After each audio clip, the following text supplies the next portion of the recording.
Bienvenue à tous les amis. Aujourd'hui, j'aimerais vous parler du surapprentissage.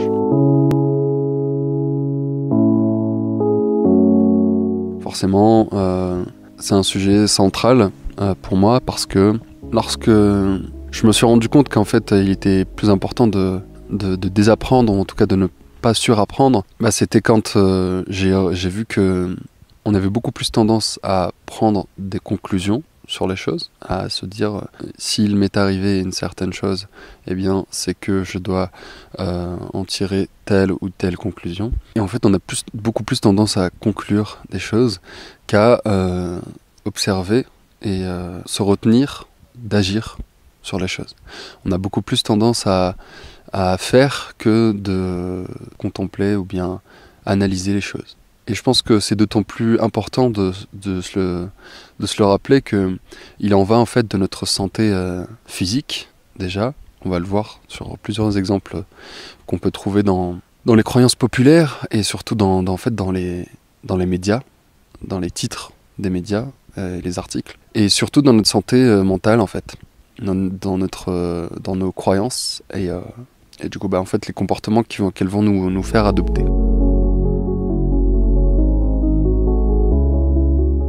Pour moi, les humains sont doués de raison, mais ce qui fait la plupart de leurs décisions, ce qui leur fait prendre des décisions, ce qui les fait agir concrètement, eh bien, c'est pas leur raison, c'est leurs émotions. L'humain réagit et agit plutôt avec ses émotions. Il y a plein d'études qui l'ont démontré. Le livre typique, c'est Système 1, Système 2 de Daniel Kahneman, qui fait l'inventaire d'ailleurs de tous les biais de notre réflexion et de nos décisions. Et il nous explique que la partie de notre cerveau qui est mise en jeu lorsqu'on prend des décisions, en fait c'est l'amygdale entre autres, c'est la partie qui est liée aux émotions.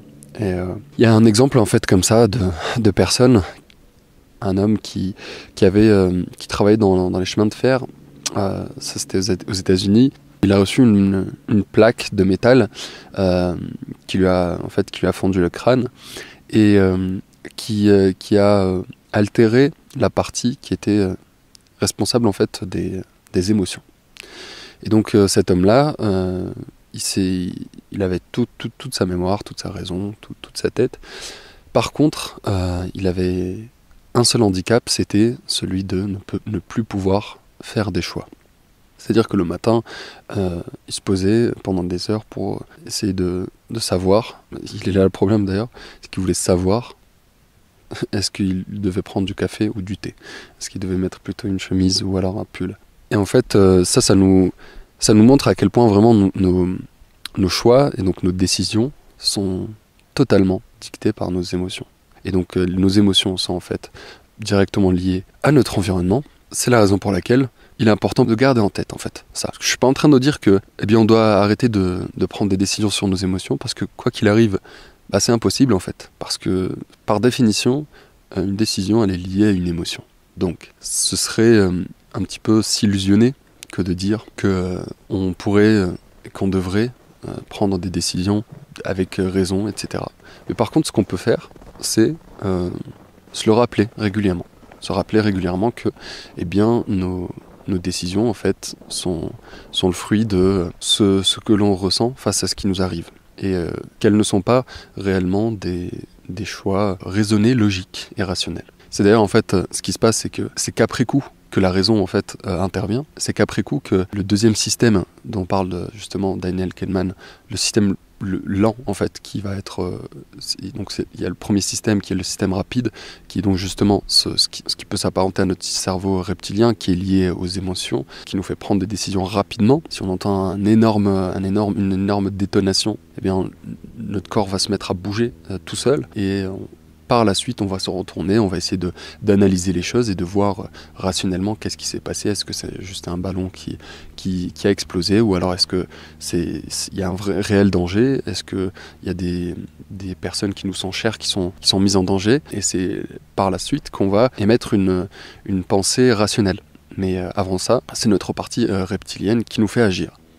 Et donc pourquoi est-ce que je vous dis tout ça ? en fait, pour introduire ce principe-là du surapprentissage, qui regroupe en fait d'ailleurs tous les biais cognitifs qu'on peut observer en psychologie. J'aime bien les réunir dans ce terme-là de surapprentissage, parce que, comme on l'a vu, on est sans cesse en train d'apprendre. On n'arrête jamais en fait d'interagir avec notre environnement, de faire des conclusions, etc.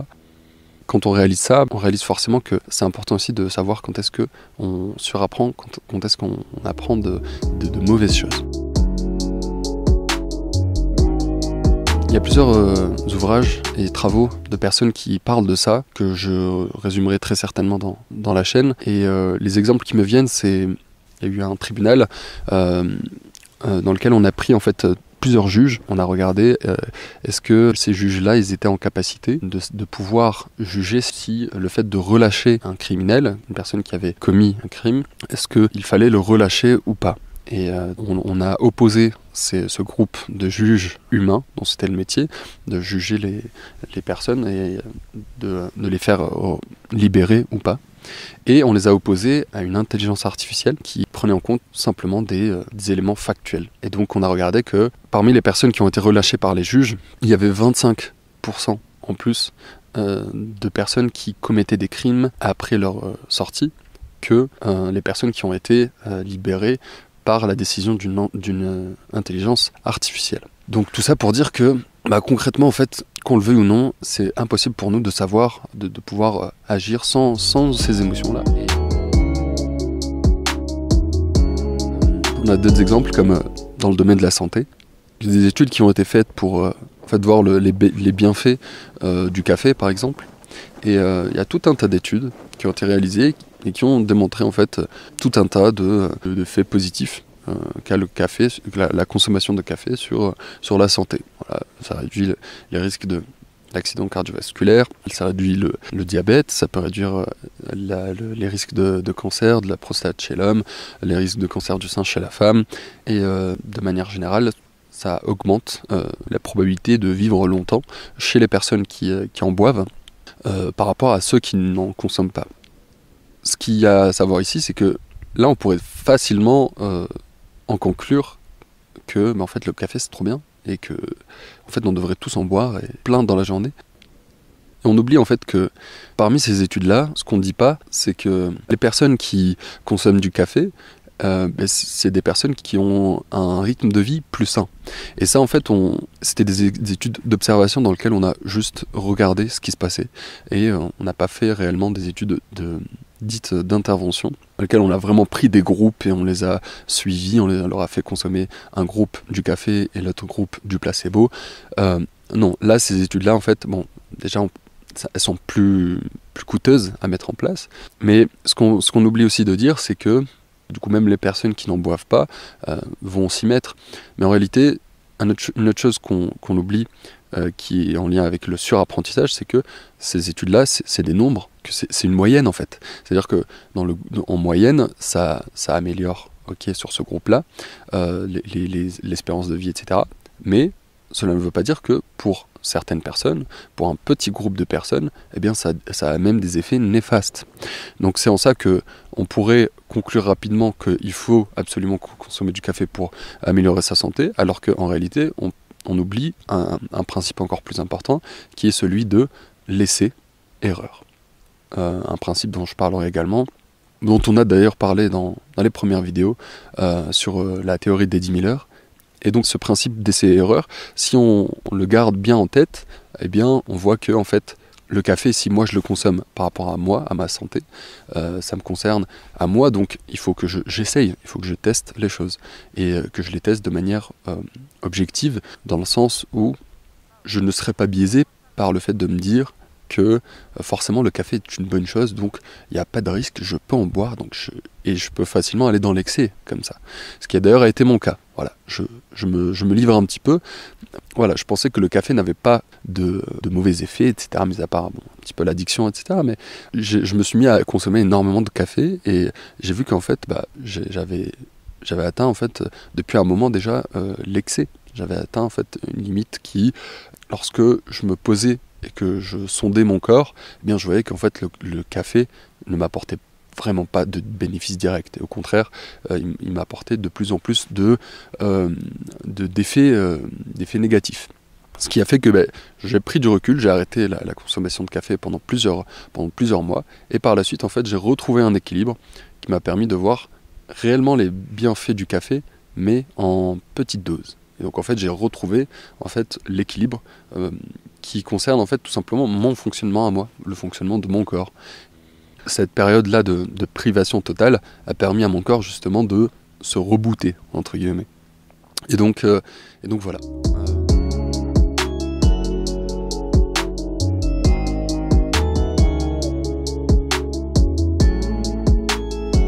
Alors, un autre domaine dans lequel ce phénomène-là du surapprentissage est important à garder à l'esprit, c'est le domaine en fait des relations.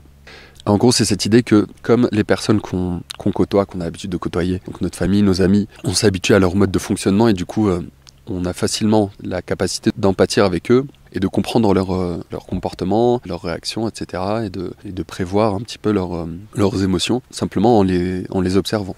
Et donc ça, ce qui est vrai en réalité, on a tous la capacité d'assez bien prévoir et de comprendre les émotions des personnes qui nous sont proches. Par contre, c'est là que survient le surapprentissage, c'est que la plupart du temps, lorsqu'il s'agit d'étrangers, lorsqu'on rencontre des nouvelles personnes qu'on ne connaît pas, eh bien, on a énormément la tendance de faire des conclusions trop rapides sur leurs expressions faciales, sur leur comportement, sur leurs réactions, et de prendre des décisions en fonction de ce qu'on a conclu de leurs émotions.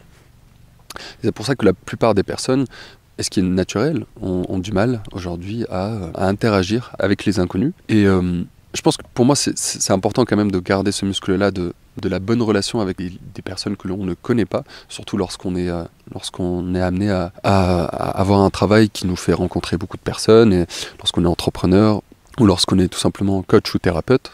Je pense que c'est important de se rappeler qu'en fait, on a naturellement du mal à prévoir les émotions des inconnus, des personnes que l'on ne connaît pas. C'est d'ailleurs ce qui se passe dans l'exemple qu'on a pris tout à l'heure avec les juges qui décidaient de relâcher les détenus et qui se basaient en fait simplement sur leurs émotions. Il y a l'histoire d'un homme d'ailleurs qui avait été inculpé pour tentative d'homicide sur sa femme, et donc en fait son fusil n'avait pas fonctionné. Du coup, il n'est pas allé au bout de son crime. Il a été jugé, et cette personne-là, en fait, elle a été relâchée.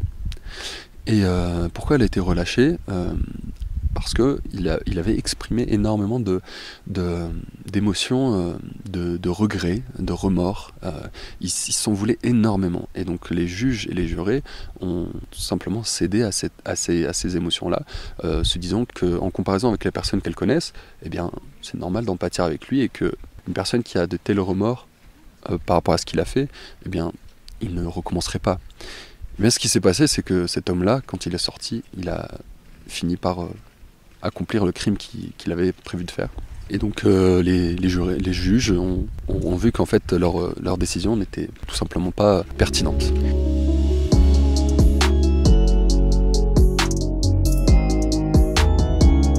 On peut prendre aussi des histoires aux États-Unis, dans lesquelles on a vu que le fait de prendre en compte plus l'environnement des gens plutôt que se baser sur l'expression de leurs émotions, qui au final allait affecter notre prise de décision, mais plutôt prendre des éléments factuels sur l'environnement qui les entourait, eh bien allait avoir beaucoup plus d'impact positif sur leur comportement.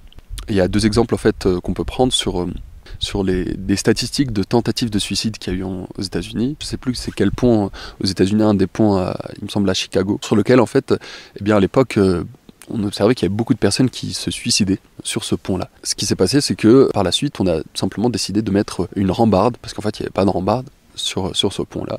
On a décidé de mettre une rambarde, et en fait, on a observé qu'il y avait beaucoup moins de suicides qu'avant. Là, on aurait tendance à se dire que ces personnes-là, elles sont juste parties se suicider autre part, et que voilà, elles ont utilisé d'autres moyens, s'empoisonner ou je ne sais. Mais en fait, non. Il y a simplement eu dans les statistiques moins de tentatives de suicide à partir du moment où cette rambarde-là a été posée.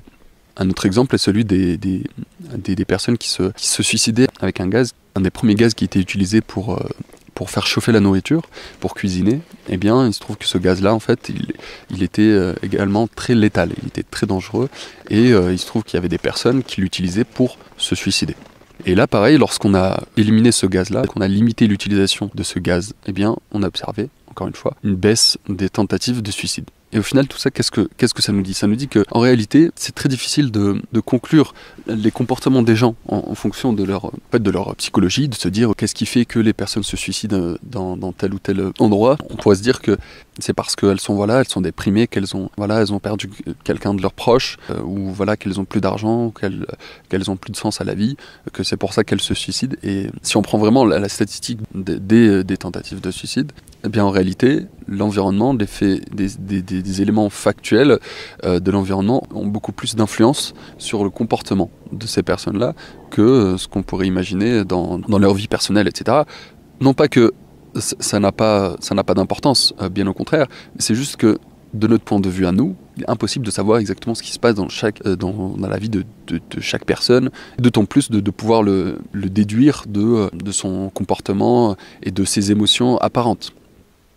Et donc c'est pour ça que c'est important de garder en tête ce surapprentissage-là lorsqu'on est amené à interagir avec des nouvelles personnes, et plutôt en fait se concentrer sur leur environnement. Et l'environnement en fait inclut également nos agissements à nous.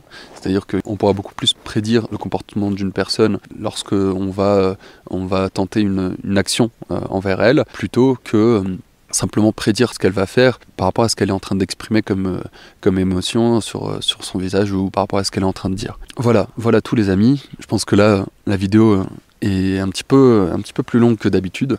Mais en tout cas, voilà, je voulais vous partager ce précepte qui dirige énormément mes réflexions et mes actions.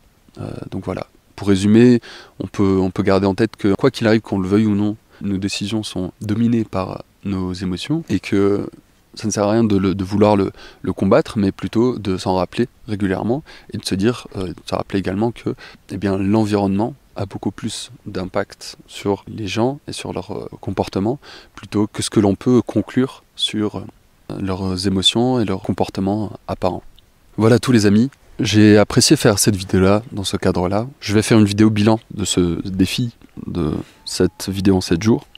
Un défi d'ailleurs qui ne sera pas fait en 7 jours, mais je vous parlerai de tout ce que j'en ai tiré, de tout ce qui s'est passé, ce que j'en ai appris, et surtout ce sur quoi je sais qu'il ne faudra pas que je surapprenne. Voilà les amis, je vous souhaite une excellente fin de journée ou de soirée, et je vous dis à bientôt.